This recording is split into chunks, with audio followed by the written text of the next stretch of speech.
This is the Better Ottawa Municipal Panel. Today is Friday, the 5th of December. My name is Neil Sarabanamutu. I'm joined by Joanne Chianello and John Willing. Hello, and how are you both today? Hello, hello. Cold. It's freezing out. But Terrible I'm outside. actually beside a giant window, so at least there's some light. But yes, Yeah, okay. But I have not left the house. It is true. This is the holiday season, but of course, the City Hall is also the budget season. And what that means is that all the different committees are going through their budgets right now. And City Council will look at the entire 2026 budget next Wednesday, December the 10th. So today we're going to get started with one of the budgets that was looked at this week, which is the Finance and Corporate Services Committee budget. So we're going to start there. And it's interesting that Finance and Corporate Services covers a wide range of things, from information technology to accounting to Service Ottawa, right through to LRT construction. So I want to ask you guys, given the history that you both have, do you understand why LRT construction ever ended up in this committee? Yes. And that is because LRT is funded by the city as a whole, so it goes through finance. But once we have accepted it and it's up and running, then the operations of it goes through OC Transpo. That is my understanding. Now, the only thing I would say is the legal stuff does not. The legal expenses still go through finance. John, what do you think? Is that close? Yes, absolutely. And it just happened under, of course, Jim Watts, former Mayor Jim Watson, City Hall. But it was a council decision to appoint the finance committee to oversee the construction. So it wasn't like the city just made the decision. It was a governance decision by council to assign the finance committee, which is made up of traditionally all the chairs of all the committees. So it's always seen as kind of like the cabinet of council. And that's why LRT. And it's chaired by the mayor always, right? Yeah. And it's considered like, kind of the most important committee because they deal with all these big issues, including LRT construction. Yeah, but to be honest, I mean, I think that's the reason that you just mentioned is why this is being done through Finance Committee.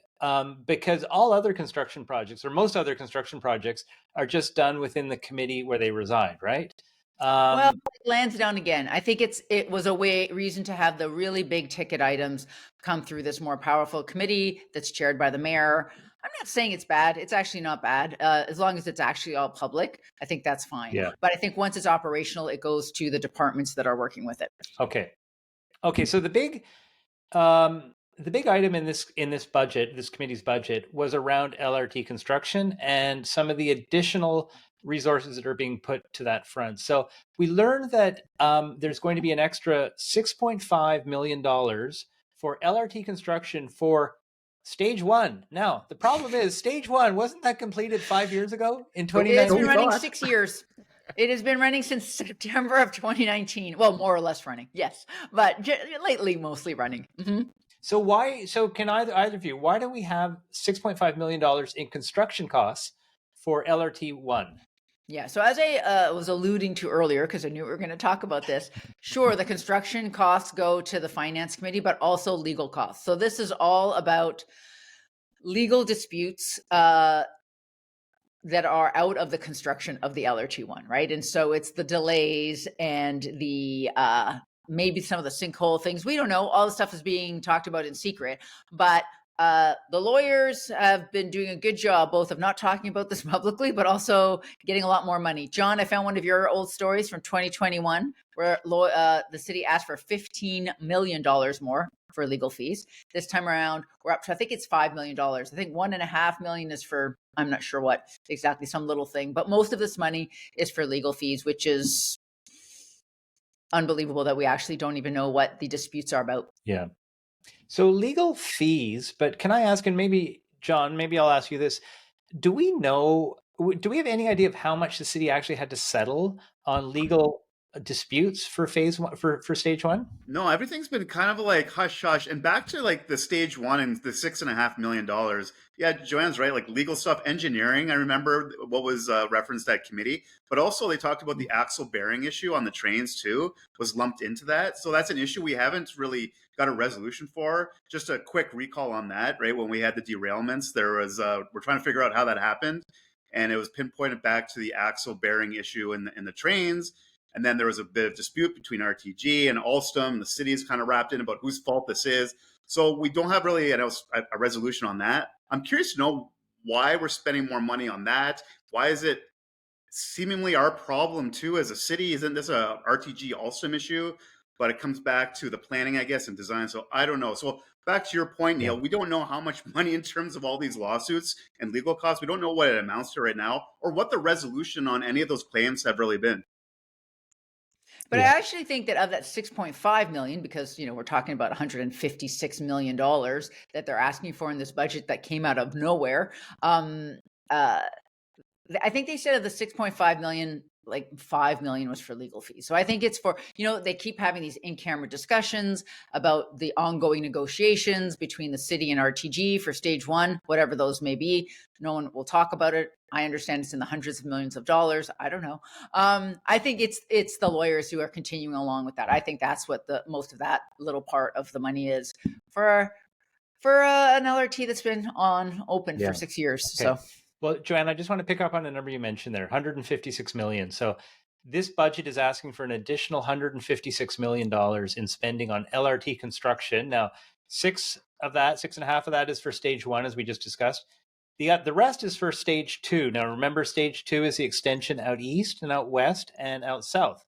And so we've seen the south line come on stream. We are hoping that the eastern line is going to come on stream early next year, and then the western extension will come online sometime in the next 2027, I think. Yeah, that's right. Okay, so we're talking about $150 million more for stage 2. So can either of you break down how we come up with that number and what that's all about?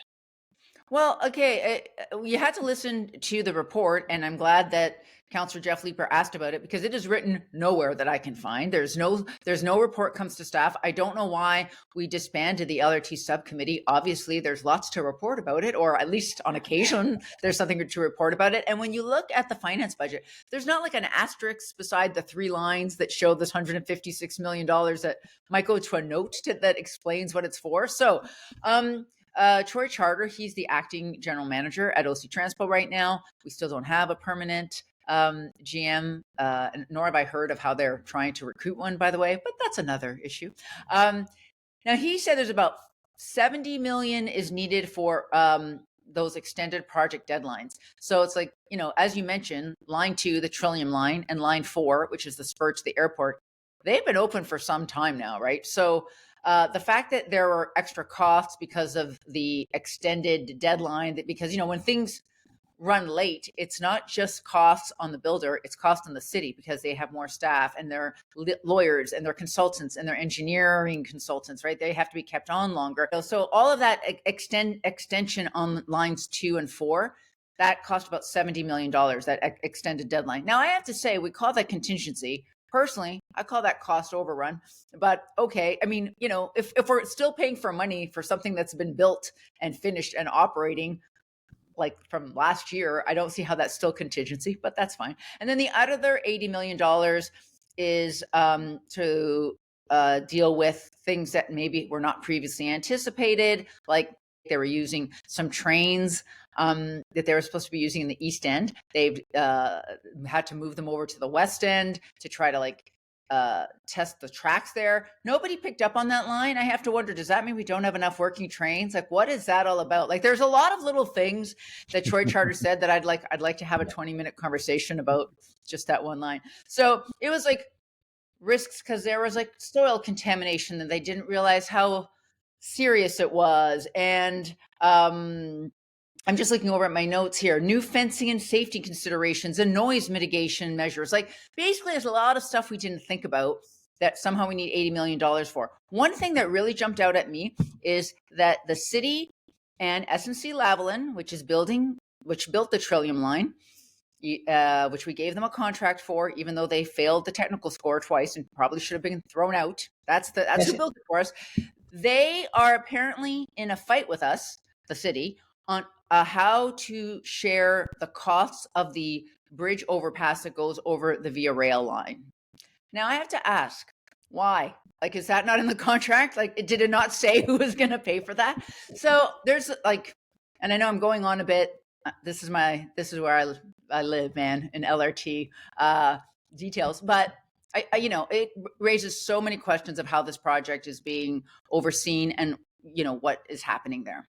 Yeah. Okay. Well, John, I'd like you to pick up on a point that Joanne made, was the fact that we only found out these details from listening to the committee discussion. So there's everyone that's in the room, the 30, 40 people in the room, the three of us, and then the other 55 people that actually listen to this stream. Like we're the only ones that know these details, right? And even we only know the details because a counselor asked them. Why is this stuff not being reported out proactively? Well, I don't know. That's not chump change, right? $150 million. So you expect almost a separate report on to what Joanna's saying. It's not contingencies anymore. It's just add-ons essentially. Yeah. So when I hear stuff like, "Oh, we realize we need new security fencing. We need more noise mitigation stuff." This isn't contingencies anymore. This is add-on stuff to the project. The soil contamination was really interesting. So in that regard, Troy Charter was saying there are, as Joanne said, much higher volumes. And the disposal fees come with that. So we didn't know how much contaminated soil there was. So it speaks to you really have to make sure your planning's on the mark when you're starting to build a big LRT system like that. But the one thing that stuck out for me, guys, on the topic of contingencies was that this is going to be one of a series of asks, because we heard in the next budget after this one, there's going to be another, quote, contingency ask of about $36 million for 27-28. So we're not done yet. So I don't know what the $36 million is going to be for in two budgets for now. But if you're a council member, I hope you're writing that down, or someone coming into council perhaps, and remembering to ask about that. What's in the 36 mil? Yeah. Yeah, good point. Okay. I find, to your point, Neil, I'm sorry, I want to just add on. It is shocking that that's not reported out. The last time they got an update, it was in 2023. They said, we're probably going to come forward with a contingency ask. Again, I don't know the use of the word contingency here, but with an ask of $53 million. Instead, the ask was $156 million, an extra $100 million, that the only reason there was any evidence of it is, my props to Arthur White Crummy over at CBC, who wrote a story. He's like, what are these three lines here in this finance budget, right? Mm-hmm. So I find that really questionable.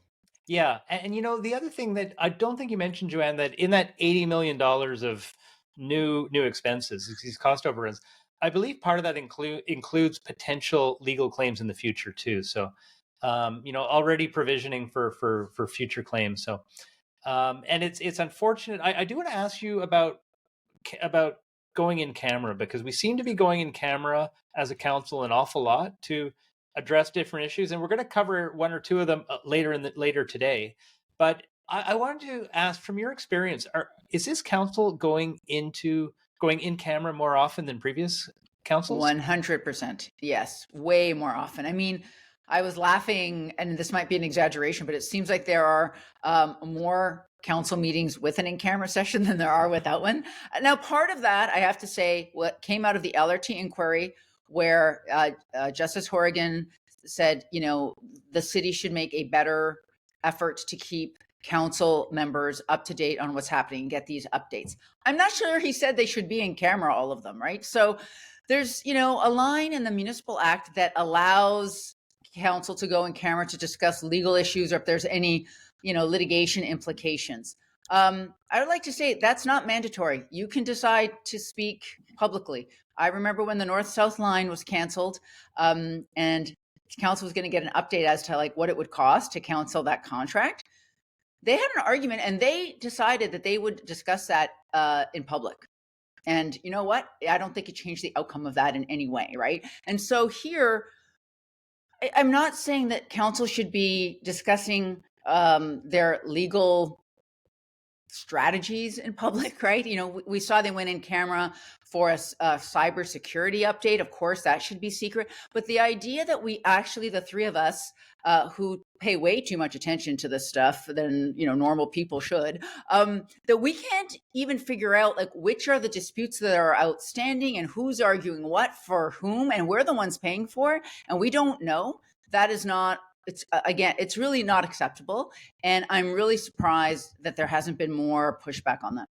Well, yeah. I would say even on issues like cybersecurity, I agree. It's really sensitive information, but hopefully the city finds a way to report a little bit about what maybe taxpayers and the citizens need to know about how safe their information is in the hands of City Hall. Mm-hmm. And with the legal stuff going on camera, this is the problems when you have spicy legal files. And the LRT file is going to be like, I think it's going to go on forever in terms of the legal disputes with RTG and whoever else. I don't think it was reported on the news, not that it was newsy, but I know that City and RTG are in the courts right now about disclosure. And I think there's a deadline coming up in this month about disclosing documents. Some of it has to do with the Ashwood that was supposed to be used for stations. And there's millions and millions of dollars in claims, I think countersuits and everything else. So that's an issue that was years ago. So I'm like looking ahead 10 years. We see stage 2 is delayed. I don't know when that Western extension is going to open. I hope it's going to be in a couple of years. But I think we're on a long train, on a long rail of legal claims from stage 1, as we just talked about at the top, but going forward for stage 2 for years to come too. Yeah. And although that sometimes is expected in a huge project like this, as people tell you, this is always what happens. There's get it done and then figure out the money later.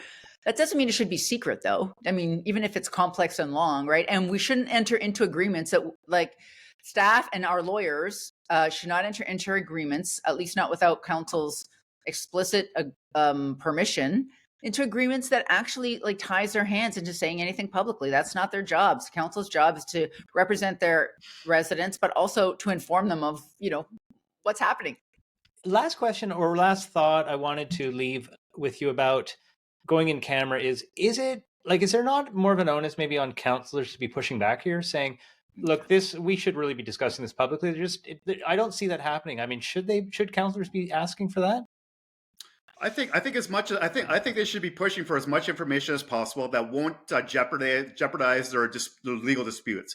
So the problem with this is, as soon as something gets spicy and you start revealing the city's strategy in court, then everyone's going to want to go on camera pretty quickly. And if I was a council member, and I'm not a lawyer, I don't want to be the one that jeopardizes your case in court because too much information goes into the hands of the enemy. At the same time, you are a public organization with a duty to work for the citizens and provide information. And that's the thing they have to reconcile.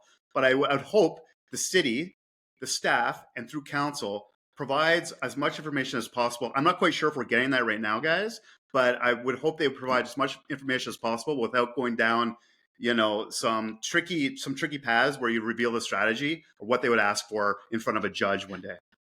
Okay. I am actually, just to your point quickly, Neil, I am also surprised to not see councillors pushing back more. I don't know what they say in camera. I don't know what kind of, I don't want to say threats, but what they're told might happen if they speak out loud. But I'm shocked to hear, I think Jeff Leeper this week said very briefly, well, I'm uncomfortable going in camera about this. This is on another item on Adisoke. And that was it.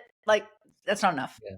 Okay. So I want to ask one last question about LRT2. So now we're hearing that stage 2 it was a $4.7 billion budget initially in 2019. So $4.7 billion.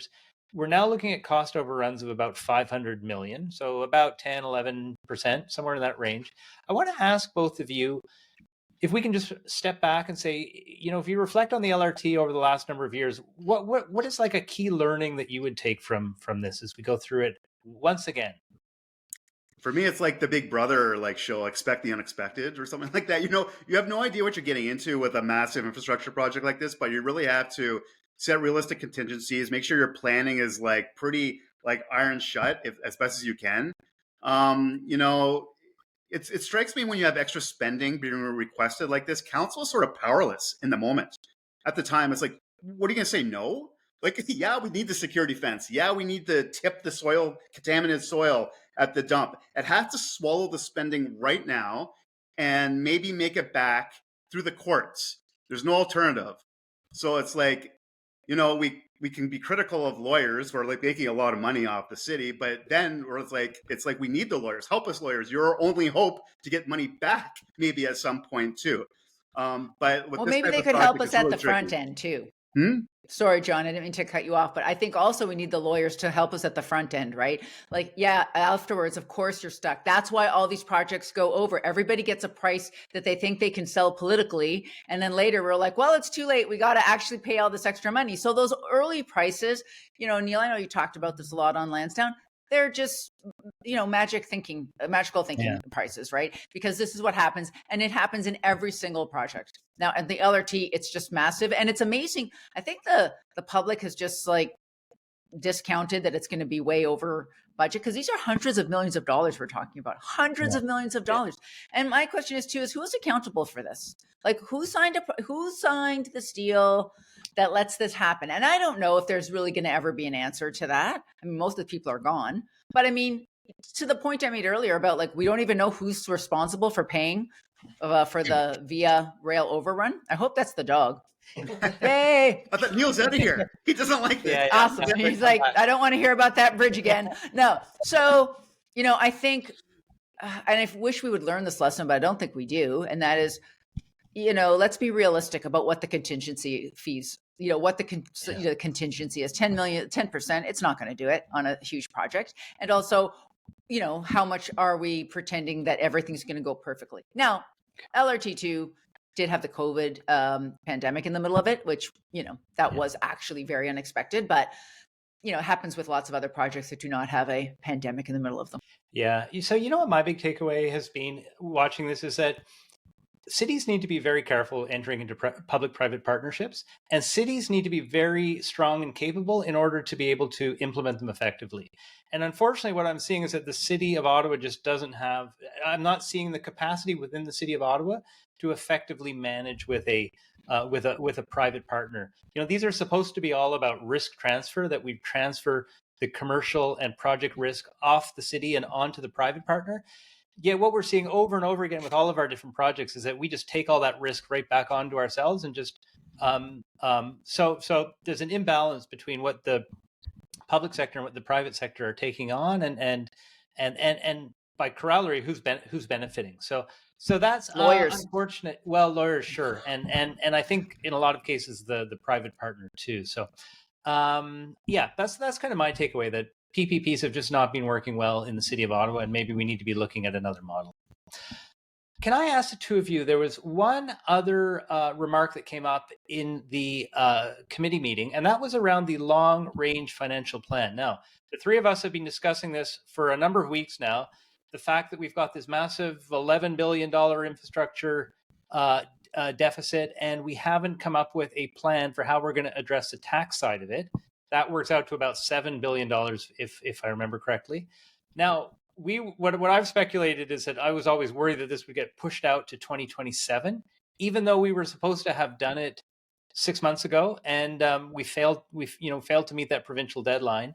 What we did hear, and I was very pleased to hear this, was that the mayor came out and said, we will be reporting on the long-range financial plan for tax early in the new year, so first quarter of 2026. So I just wanted to make a quick point, and then a question for the two of you. The first point is, remember last week we had that discussion about what is the utility of delegating for people, and I think this is a perfect example where a number of people have been agitating on this point. So like we've talked about it a lot, but a lot of delegates have come to City Council, including to Finance Committee this week, to say, where's your long-range financial plan on tax?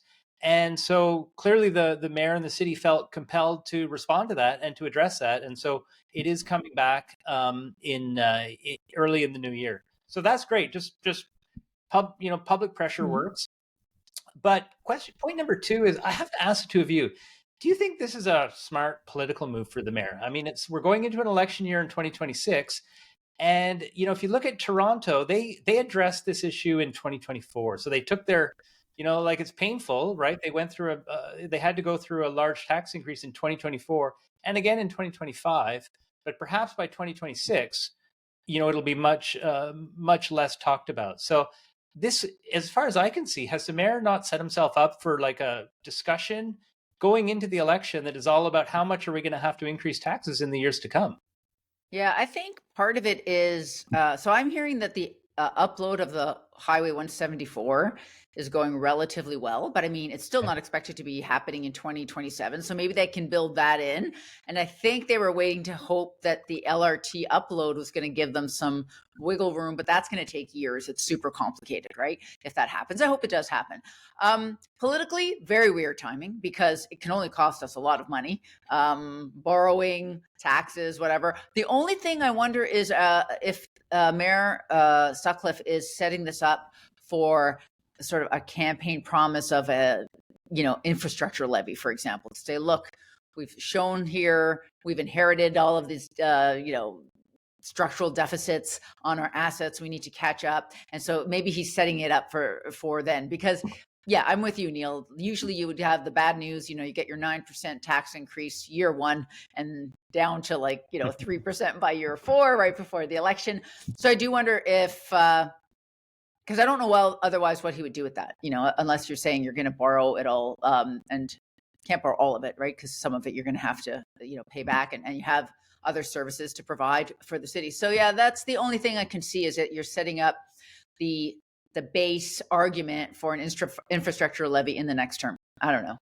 Well, the last long-range financial plan, I think, guys, was passed in 2017. So that was a year before the municipal elections, probably by design. So to your point, Neil, yeah, politically risky by having a big, what is how do we raise money and pay for things plan.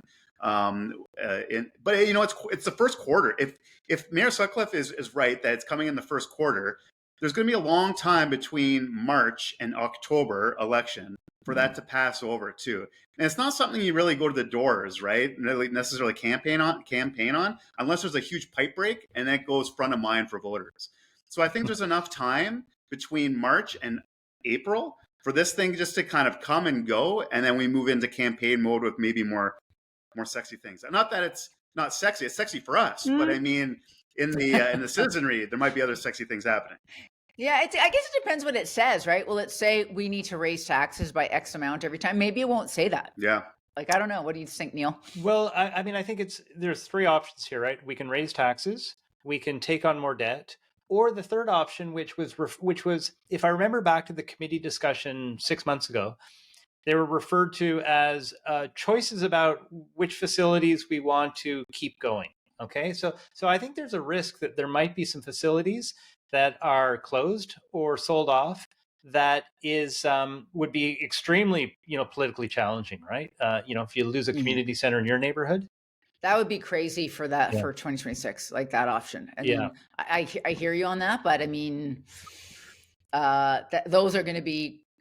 If that actually would happen, those ward arguments, those ward elections would be really challenging and really spicy, as to use John's favorite word. Unless you're proposing to replace with something better, So you're right, you guys. There's a lot of arenas, rec facilities that are aging out.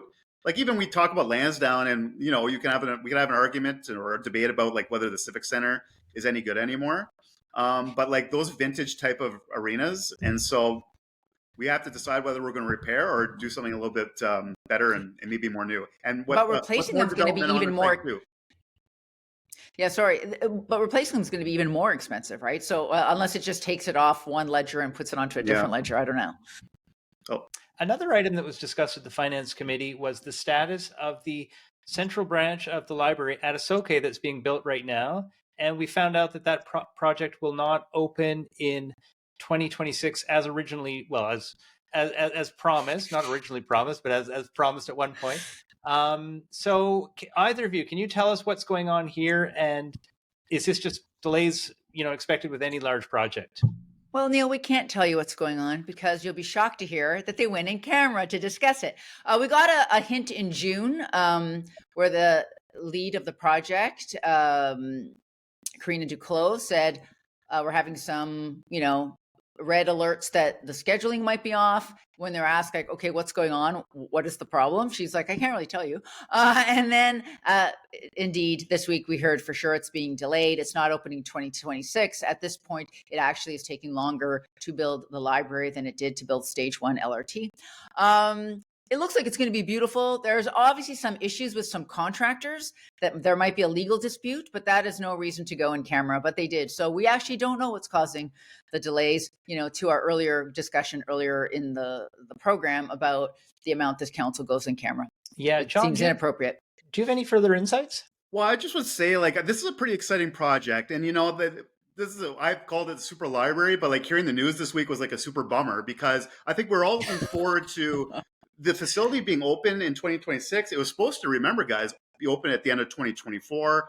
But now, as Joanne said, the extension to the timeline is pretty long, and we have no idea. Something must be going on. Someone, guys, must be getting suey inside this partnership. The construction designers, I don't know. But it's a real shame. Big deal. That always happens. They can't just tell us that. Just we're having some legal problems with this people, but whatever. This is what's happening. I think, like, over the past 6 months, guys, like, we got to see, like, this is one of the few projects where you see it being built and it looks like the rendering. And so I think a lot of people got excited about it because it looks pretty spectacular, right? Even if it's only like half done or something. So I think it's just a real shame that this is going to be delayed, and that it sounds like our LRT discussion, looks to be possibly another conflict within the construction process. Yeah. Well, you know what? I just assumed this was kind of delays as normal, as expected with any large project. But then during the presentation, the city staff said they had a line which they said, and I'm just going to quote here: "This project is not in jeopardy." Yeah, don't ask that. Yeah. I hear that, I'm like, like Richard Nixon saying, I am not I had not really anticipated that, but glad to hear, I guess. Okay. Yeah, so that really worried me. That is there something more structural going on here, right? Like, is there worries about the quality of the constructions? I wonder if there's something like that happening. Well, I was wondering that too. I was wondering, can the design be constructed? Is the first thing I wondered. And this is kind of like, there's a lot of credibility here for City Hall. It's partnered with the federal government to build this thing, right? Library and Archives Canada has a lot of skin in the game too. So the city really has to deliver, and it's really a shame to hear that they're running into problems right now getting it done. Yeah. And so what we heard was that this it will not open in 2026, but there's a hope that it will open in 2027. Probably they didn't give us a date, but hopefully early 2027. Because I'm with you, John, and Joanne, I'm sure you're the same. That this is looking absolutely fantastic, as you say, looking like what we were promised, which is a beautiful building. Can't wait for it to open. It could be a really revolutionary space, particularly for west of downtown. And it looks so close to being done. They keep giving us photos, and you're like, really? You can't get it done in a year? No? Okay. Yeah. Okay, let's turn to one last subject, and that was late in the week. So on Thursday, the mayor held a press conference to talk about public safety. Now he was joined by the chiefs of police and paramedics and fire.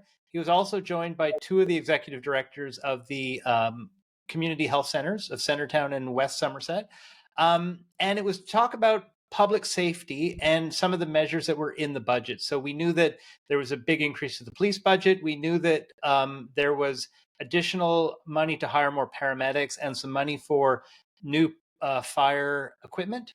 There was also $700,000 to expand the Anchor program. So just a reminder that Anchor is the non-police response for mental health calls that is currently being done out of the Centertown Community Health Center. And I just, as an aside, I'm a board member of this of the Centertown Community Health Center. And it is being expanded west, so as far west as Island Park Drive, covering largely the Somerset West Community Health Center's zone of coverage. That's why those two executive directors were there.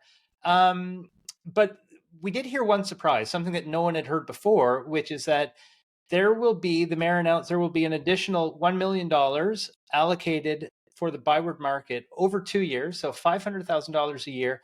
And the purpose will be to hire private security guards. So I wanted to ask the two of you, first of all, were you surprised that this all came out through a press release, and particularly that last piece about the private security guards, which no one had heard before, or a press event, I should say? And number two, the issue of Byward Market security, is private security the way to go? Well, I'll start. Okay, you start. Okay. Well, I find it just fascinating. Like, I don't think it's that unique. I think I saw some reporting done by my story that I saw with CTV was that the BIA was actually going to run the security program. And the way that this is going to be paid is through the municipal accommodations tax, right? That nice pot of money that tourists pay to stay in hotel rooms and Airbnbs. So thank you, tourists, once again. But it's interesting because you see the depolicing of some of the what you think would be traditionally police roles in our city. We talked about this in the last pod, the idea of using more special constables in places where you possibly can, traffic enforcement, this kind of thing. So it's interesting that they found another opportunity to use civilians to keep their eyes on the street. And actually, there's been a trend across Canada of using more private security in places, not necessarily in tourist areas, but like just in general. In terms of not using like rank and file policing, but choosing a different option that might be cheaper. And it made me wonder like what the police union thinks about this. But I think it's going to be interesting because people's expectations have to be managed. It's not like private security can arrest people. I think they can make citizens arrests like anyone else can, but they're not like police who can detain. And so there's just another set of eyes on the street who'll be able to inform police if they see a crime in progress, I guess. Yeah, to me, this was a campaign announcement, which is fine. Like in that, when you're the mayor, you get to campaign every day, right? Like you're the mayor. And I think he was asked something sort of along those lines, and he said, the budget is complex, and it's good to bring all parts of it together. My argument is sure, but it could also be explained properly. Also, that line about using the $500 million a year for the security is not in the budget. All it says is municipal accommodation tax.